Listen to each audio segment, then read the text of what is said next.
제3장 어떤 때는 아무런 이유도 없다. 어느 날 저녁 내가 신학 강의를 마치고 났을 때 한 여인이 내게 물었다. 만약 우리에게 일어나는 나쁜 일들이 하나님의 뜻이 아닌 단순한 불운이라면 무엇이 그 불운을 일으키는 것이지요? 나는 거의 본능적으로 불운을 만드는 것은 아무것도 없다고 대답했다. 그것은 그냥 벌어질 따름이라고. 그러나 나는 거기에 단순히 그런 대답을 뛰어넘는 무언가가 있을 것이라는 의구심을 떨치지 못했다. 그것은 아마 내가 이 책을 통해 제시하는 모든 것들의 열쇠가 될 철학적 사유일 것이다. 무슨 일인가가 아무런 이유도 없이 생긴다는, 온 우주에는 우연만이 가득 차 있다는 생각을 당신은 받아들일 수 있는가? 어떤 사람은 그런 생각을 도저히 받아들이지 못한다. 그들은 모든 현상에서 인과관계를 찾아내고 그것을 합리화하려 필사적으로 노력한다. 그들은 우연성을 인정하느니 차라리 하나님이 잔인하다거나 자신이 죄인임을 인정하는 편을 택할 것이다. 어떤 때는 그들이 자신이 아는 것의 90%를 합리적으로 설명할 수 있다는 이유로 나머지 10%도 단지 자신의 이해 능력 밖에 있을 뿐 합리적인 것이라고 전제하는 것을 볼 수 있다. 그러나 왜 우리는 모든 일이 합리적이라 고집을 부려야만 하는 것일까? 왜 모든 일은 특별한 이유가 있어야만 발생하는 것일까? 이 우주에 약간의 미진한 구석을 남겨둘 수는 없는 것일까?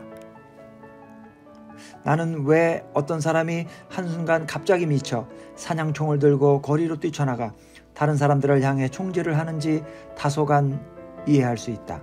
어쩌면 그는 전장에서 자기가 한 짓에 대해 강박적 기억에 사로잡힌 예비역 군인인지도 모른다. 어쩌면 그는 집이나 직장에서 견디기 힘든 절망과 배척을 경험했는지 모른다. 주변의 모든 이들이 그를 대수롭지 않게 취급하며 그리 진지하게 대해주지 않는 데 대해 격분하여 나도 뭔가 특별한 사람이라는 것을 저들에게 보여주고 말 테다 하고 결심했는지도 모른다. 총을 들고 거리에서 무고한 사람들을 쏘아대는 것은 분명 비이성적이고 비합리적인 행동이지만 거기까지는 그래도 이해할 수 있다. 내가 이해할 수 없는 것은 왜 스미스 씨가 바로 그 순간 거리를 걷고 있었으며 당연히 그때 거리를 걷고 있어야 했던 브라운 씨는 가게에서 약간 더 지체하는 바람에 목숨을 구하게 되었는가 하는 것이다. 왜 존스 씨는 이날 길을 건너다 총잡이의 완벽한 목표물이 된 반면 그린 씨는 평소 아침 식사 때 한 잔밖에 안 마시던 커피를 하필이면 그날따라 2잔이나 마시게 되어 총질이 시작될 때 가게 안에 있을 수 있었는가? 수많은 사람들의 생명이 바로 그토록 지엽적이고 비계획적인 결정에 의해 영향을 받고 있다. 나는 뜨겁고 건조한 날씨에 몇 주간 비가 내리지 않으면 산불이 발생할 위험이 높아지며 전기 스파크나 성냥 혹은 유리 조각에 의해 모여진 햇빛 등으로 산불이 나곤 한다고 알고 있다. 그 산불이 여러 요소들과 함께 바람의 방향에 따라 어느 방면으로 확산될지 결정된다고 알고 있다. 그러나 왜 하필이면 그날의 바람과 날씨가 복합적으로 작용하여 특정한 날, 특정한 집을 향해 산불을 몰아가는지, 그리고 어떤 이들은 불난 집 속에 갇히고 어떤 사람들은 구출되는지에 대해 합당한 설명이 있을까? 아니면 그것은 순전히 운수소관인가? 남녀가 서로 사랑을 나눌 때 남자의 정에게는 약 1천만 개의 정자가 함께 헤엄치는데 각각은 약간씩 다른 유전인자를 가지고 있다. 그 우글거리는 수백만 중 어떤 정자가 기다리고 있는 난자에 수정되어야 할지를 결정해주는 어떤 도덕적 지성도 존재하지 않는다. 어떤 정자세포는 육체적으로 장애를 지니거나 혹은 치명적 질병을 지닌 아이가 태어나는 원인이 되기도 한다. 다른 것들은 아기에게 건강한 육신과 뛰어난 운동 기능이나 음악적 재능 혹은 창조적 지성을 부여하기도 한다. 이같이 불규칙한 경쟁의 결과로 아기의 인생은 완전히 결정되고 부모와 친지들 역시 깊은 영향을 받는다. 어떤 때는 더 많은 생명들이 여기에 영향을 받기도 한다. 로버트와 수잔 마시 부부의 아이는 혈우병에 걸려 있었는데 대다수의 같은 환자 부모들이 하는 방식을 그대로 따랐다. 그들은 자기 아들의 병에 관한 거의 모든 책들을 섭렵했다. 그들은 러시아 마지막 황제의 아들에게도 혈우병이 있었다는 사실을 발견했는데 로버트는 자신의 소설 니콜라스와 알렉산드라에서 잘못된 정자와 잘못된 난자의 우연적인 만남으로 인한 이 어린이의 질환이 황실 부모의 마음을 혼란시키고 판단을 흐리게 만들어 결국 볼셰비키 혁명을 불러온 것이리라 추측했다. 현세기를 살아가는 모든 사람들의 삶에 막대한 영향을 준 유럽에서 가장 큰 나라의 정치 체제 변화는 이같이 불규칙한 유전적 원인에서 발생했다는 것이 그의 생각이다. 어떤 사람들은 벌어지는 모든 일의 뒤에서 작용하는 하나님의 손을 발견한다. 나는 신호를 위반한 음주운전자의 차와 충돌한 여성에게 문병을 간 적이 있다. 그녀의 차는 완전히 망가져 버렸지만 그녀는 단지 갈비뼈 2개에 금이 가고 부서진 유리에 살갗을 약간 다쳤을 뿐 무사히 빠져나올 수 있었다. 그녀는 병상에서 나를 올려다보며 이렇게 말했다. 이제 나는 하나님의 존재를 알게 되었어요. 하나님이 나를 지켜주시지 않았다면 내가 그 상황에서 이렇게 멀쩡하게 살아나오는 것은 있을 수 없는 일이었을 거예요. 그 말에 동감한다고 오해를 받을 수도 있음에도 불구하고 나는 그저 미소를 짓고 아무 말도 하지 않았다. 세상에 어떤 랍비가 하나님을 믿는다는데 반대를 하겠는가? 그 상황은 신학 세미나 시간이 아니었기 때문이다. 그러나 나의 마음속으로는 2주 전에 내가 집전했던 음주운전자에게 희생당한 젊은 남편이자 아버지인 한 사람의 장례식이 떠올랐다. 롤러스케이트를 타다가 뺑소니 차에 치여 숨졌던 또 다른 아이의 경우도 기억이 났다. 더구나 모든 신문들은 자동차 사고로 인한 사망률이 높아가고 있다고 전한다. 앞서 그 여인은 자신이 하나님 덕분에 살았다고 믿었지만 그리고 나도 별다른 이의를 달지 않았지만 그렇다면 다른 가족들의 경우에 대해서는 나와 그녀가 뭐라고 말할 것인가? 그들이 그녀보다 덜 중요하고 하나님이 보시기에는 덜 소중했다고 말할 것인가? 하나님은 그들이 특정한 때 특정한 방식으로 사망하기를 원해서 그들을 구하지 않기로 결정했다고 말할 것인가?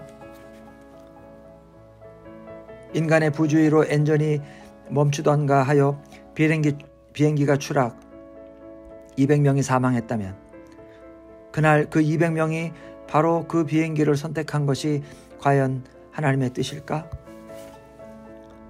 그리고 만약 201번째 탑승객이 공항에 오는 도중 타이어가 펑크나 자기를 놔둔 채 떠나는 비행기를 투덜거리며 쳐다보고 있었어야만 했다면 다른 모든 이가 사망할 때 그가 혼자 살아남은 것이 과연 하나님의 뜻일까? 만약 그렇다면 나는 하나님이 그의 독단적인 저주와 구원의 행위를 통해 과연 우리에게 어떤 메시지를 주려 했던 것인지 궁금해진다. 마틴 루터 킹 목사가 1968년 4월 암살당했을 때 많은 이들은 그가 이제 막 흑인 지도자로서 절정기를 지났다고 생각하고 있었다. 많은 사람들이 그가 암살당하기 전날 밤 연설에서 마치 모세처럼 산 위에 서서 약속의 땅을 바라보노라 라고 한 말을 하나의 암시로 받아들였다. 그것은 모세처럼 그도 거기에 당도하기 전에 죽게 되리라는 점을 시사했다는 것이다. 그들은 마틴 루터 킹의 죽음을 무분별한 비극으로 받아들이기보다는 마틴 루터 킹이 과거의 예언자로 남아 배척당한 후 여생을 고뇌 속에서 살아가지 않도록 하나님이 적절한 때에 그를 데려갔다는 증거로 이해하려 했다. 나는 그런 식의 합리화를 절대 받아들일 수 없다.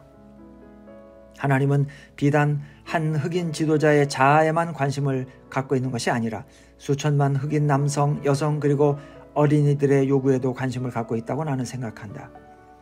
킹 박사가 살아있는 것보다 암살당하는 것이 더 나은 경우란 설명하기 어렵다. 왜 우리는 살인이 하나님뿐만 아니라 우리 인간에게도 모독적이며 그의 목적에서 벗어난 것이라는 사실을 깨닫기보다는 오히려 범행 무기로부터 하나님의 지문을 찾아내려고 노력하는 것일까? 전쟁터에서 병사는 이름도 얼굴도 없는 적을 향해 총을 쏜다. 그들은 반대편에 있는 적군도 사랑하는 가족과 빛나는 미래가 보장된 착하고 깔끔한 사람일 수도 있다는 생각에 혼란을 일으켜서는 안 된다는 점을 잘 알고 있다. 병사들은 날아가는 총알에는 아무런 양심도 없으며 떨어지는 박격 포탄이 누구의 죽음은 비극이고 누구의 죽음은 아무것도 아닌지 구별해낼 리가 없다는 사실을 알고 있다. 병사들이 자기들이 죽을 이유가 있는지 없는지를 따지기보다는 생존 확률에 대한 일종의 운명론을 만들어내는 것도 다 그 때문이다. 마치 이미 오래전에 성경에서 이제 막 결혼한 남자나 새 집을 지은 사람은 전투에서 사망해 그것을 축하하지 못하는 불상사가 생길까 귀향을 명했듯이 오늘날 군대가 유가족의 독자를 전장에 보내지 않는 것도 하나님이 모든 것을 공정하게 처리하리라고 크게 기대를 걸지 않기 때문이다.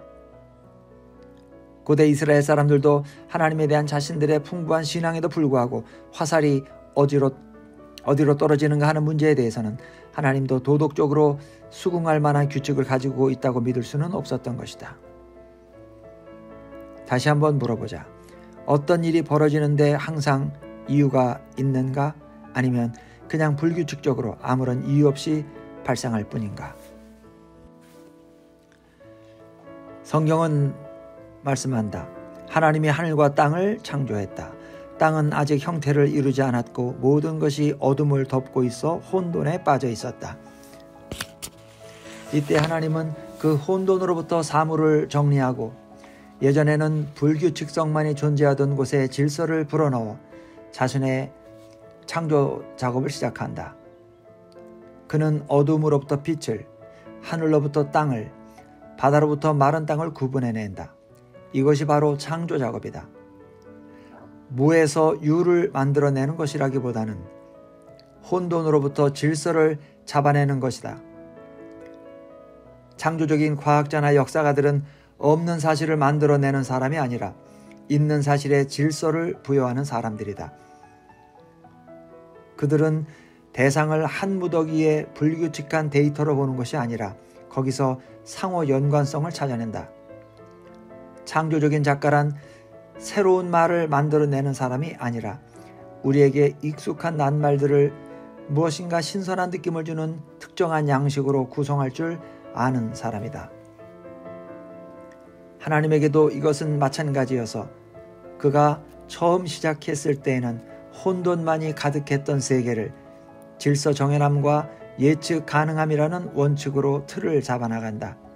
규칙적인 일출과 일몰, 정기적인 조수간만, 씨를 품고 있어 동종 재생산이 가능한 식물과 동물. 제6일이 끝날 때 하나님은 이 세상을 모두 만들고 7번째 날에 쉬었다.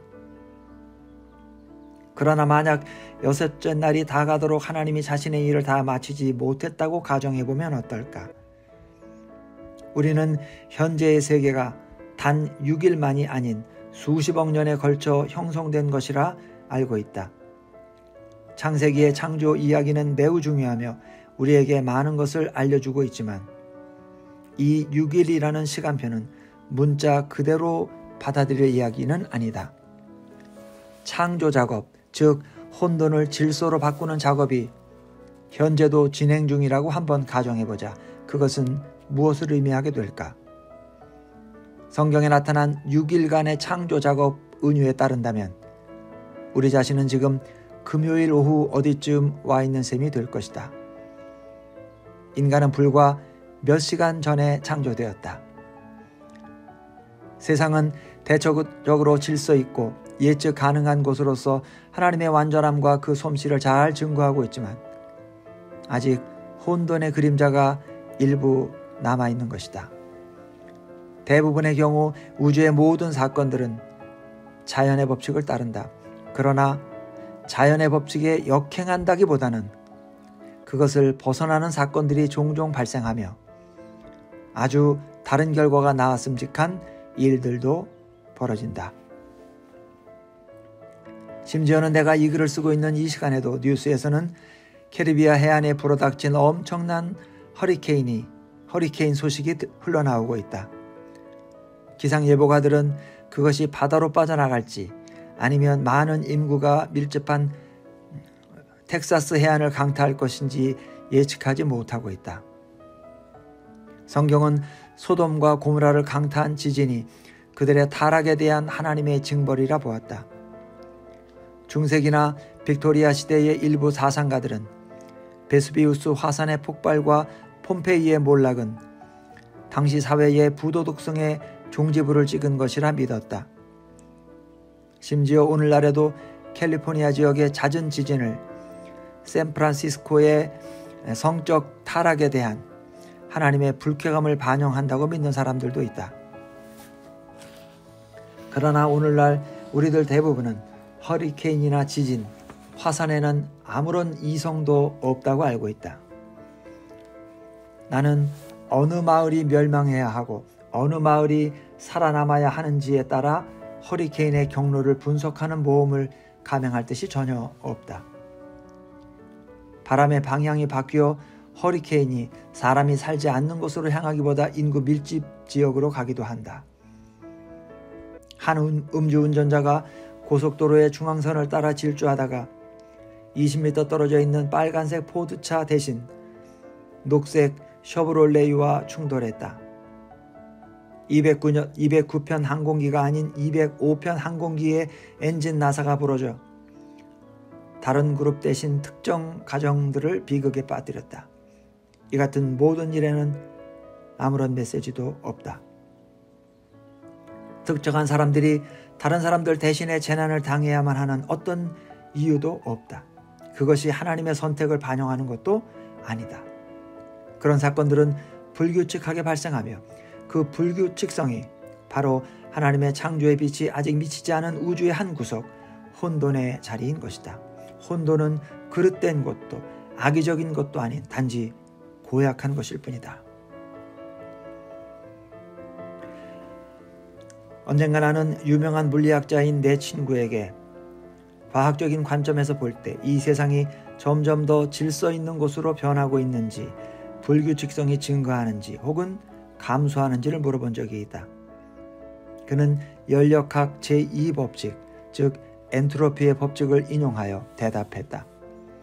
어떤 시스템이든 간섭하지 않고 가만히 두면 평형을 향해 가도록 되어 있다는 것이다. 그는 그것이 이 세상은 점점 더 불규칙적인 방향으로 나아가고 있다는 뜻이라고 설명했다. 각각 다른 크기와 색깔을 지닌 구슬들을 그 크기와 색깔별로 정렬하여 유리병에 넣었다고 가정해보자. 병을 흔들면 흔들수록 그 애초의 정렬 상태는 깨지고 불규칙성만이 남게 되어 같은 색의 구슬이 서로 붙어있게 되기란 우연이 아니면 불가능하게 될 것이다. 그는 그것이 이 세상에 진행 중인 현상이라는 것이다. 즉, 한 허리케인이 해안의 도시를 비껴 바다로 빠져나갔다고 해서 여기서 하나의 양식이나 목적을 찾아낸다는 것은 잘못이라는 것이다. 어떤 허리케인은 아무런 해도 끼치지 않고 바다로 빠져나가지만 어떤 것들은 인구 밀집 지역을 강타하여 모든 것을 파괴하고야 만다. 오랫동안 관찰하면 할수록 여기서 일종의 규칙적 패턴을 찾아내기가 그만큼 더 어려워진다. 나는 그에게 다른 대답을 기대했었다고 말했다. 나는 성경의 첫 장과 닮은 과학적 결론을 바랬다. 하루가 지날수록 혼돈의 영역은 점점 사라지고 우주의 질서에 그 자리를 내어주고 있다고 말이다. 그는 알버트 아인슈타인도 같은 생각을 했다며 나를 위로했다. 아인슈타인은 양자 물리학에 대해 불만을 느껴 그것을 반증해 보려고 노력했는데, 왜냐하면 그것이 모든 사건은 불규칙하게 발생한다는 전제 위에 성립한 것이었기 때문이었다. 아인슈타인은 차라리 하나님은 우주와 주사위 게임을 하지 않는다고 믿으려 했다. 아인슈타인이나 창세기가 옳을 수도 있다. 그냥 내버려둔 시스템은 불규칙성을 향해 나아갈 수도 있다.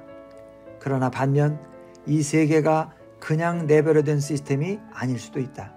실제로는 여기에 창조적 맥박이 활동하고 있어 하나님의 영이 어두운 무리를 떠돌고 수천 년의 세월을 거쳐 혼돈으로부터 질서를 만들어내고 있을지도 모른다. 세계의 진화를 알리는 시계는 아직 저 금요일 오후를 지나지 못한 상태에서 모든 날들의 마지막인 위대한 안식일, 불규칙한 악이 사라지는 그 날을 향해 나아가고 있는지도 모른다. 아니면 하나님은 벌써 영겁의 세월 전에 창조 작업을 끝내고 우리를 이대로 내버려 두었는지도 모른다. 잔존하는 혼돈, 기회와 불운, 아무 이유 없이 발생하는 일 등은 계속 우리와 함께하며, 일찍이 밀턴 스타인버그가 하나님의 창조라는 건축 행위가 끝난 후에 아직 치워버리지 않은 공사장의 발판이라 표현했던 악으로 남아있게 될지도 모른다. 만약 그렇다면 우리는 그것들과 더불어 살아가는 법을 배우기만 하면 될 것이다. 지진이나 사고가 살인이나 강도처럼 하나님의 뜻이 아니며 그의 뜻과는 별개의 것이라고 말이다. 그리고 우리가 그것에 대해 분개하고 슬퍼하는 만큼 하나님도 분개하고 슬프게 만드는 이 현실의 한 부분을 보여주는 것이라 생각하고 위안을 삼으면 될 것이다.